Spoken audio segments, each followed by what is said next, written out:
जय श्रीराम। मी संग्राम बापू भांडारे।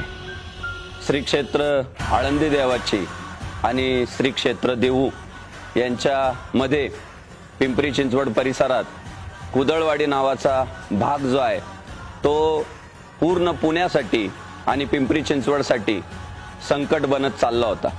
कारण तिथे अनेक जिहादी लोकांनी अतिक्रमण करून जागा व्यापली होती। त्या ठिकाणी अनेक बांगलादेशी घुसखोर सुद्धा आश्रयाला राहत होते अशी माहिती समोर आली आणि एकंदरीत हे सर्व संकट हिंदू बांधवांच्या दृष्टिकोनातून, सामाजिक रचनेच्या दृष्टिकोनातून फार भयावह अशा प्रकारचं होतं। त्या परिसरातून जात असताना माता भगिनी सुद्धा घाबरत असे। एकंदरीत ते मुंब्रा, मालेगाव अशा प्रकारची परिस्थिती त्या पिंपरी चिंचवड परिसरामध्ये कुदळवाडी भागात आपल्याला पाहायला भेटत होती। पण भोसरी विधानसभेचे हिंदुत्ववादी आमदार पैलवान महेशदादा लांडगे पाटील यांनी मनावर घेऊन ते सर्व अतिक्रमण हटवण्याची जी मोहीम हाती घेतली, महेशदादा लांडगे पाटीलच हाताळू शकता, करू शकता की ज्या ठिकाणी थोड्याशा जागेमध्ये कितीतरी माजारी उभ्या राहिल्या होत्या। अनेक हिंदू विरोधी षडयंत्र तिथे शिजत होते।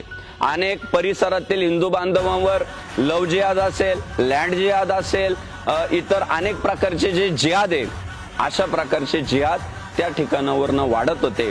आज कदाचित ते सगळं अतिक्रमण जेव्हा हटवलं गेलं, काहींना तो प्रसंग थोडासा बघताना भावनिक वाटत असेल, पण या मुद्द्याकडे भावनिकतेने न घेता पुढच्या अनेक पिढ्यांचा विचार करून आज आपलं पुणे, आज आपलं पिंपरी चिंचवड हे जर भगवमय आपल्याला ठेवायचं असेल तर अशा पद्धतीच्या कारवायांचं आपण सगळ्यांनी स्वागत केलं पाहिजे। खरं तर त्यामध्ये काही हिंदू बांधवांची सुद्धा एक 10 ते 11% ज्या काही बांधकामं होती ती हटवली गेली असतील।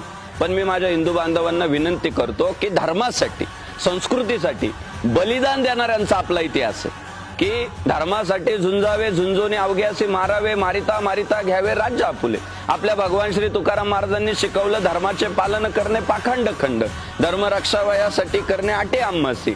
हे जर आपल्या साधू संतांनी शिकवलं असेल, बलिदान देण्याचा आपला इतिहास आहे धर्मासाठी, तर आपल्या पुढच्या पिढ्यांसाठी, त्यांच्या सुरक्षिततेसाठी जर थोडंफार आपल्या हिंदू बांधवांचं कुणाचं नुकसान झालं असेल तर नक्कीच पैलवान महेशदादा लांडगे पाटील व आपलं हिंदुत्ववादी सरकार त्यांना वाऱ्यावर सोडणार नाही याची आम्हाला खात्री आहे।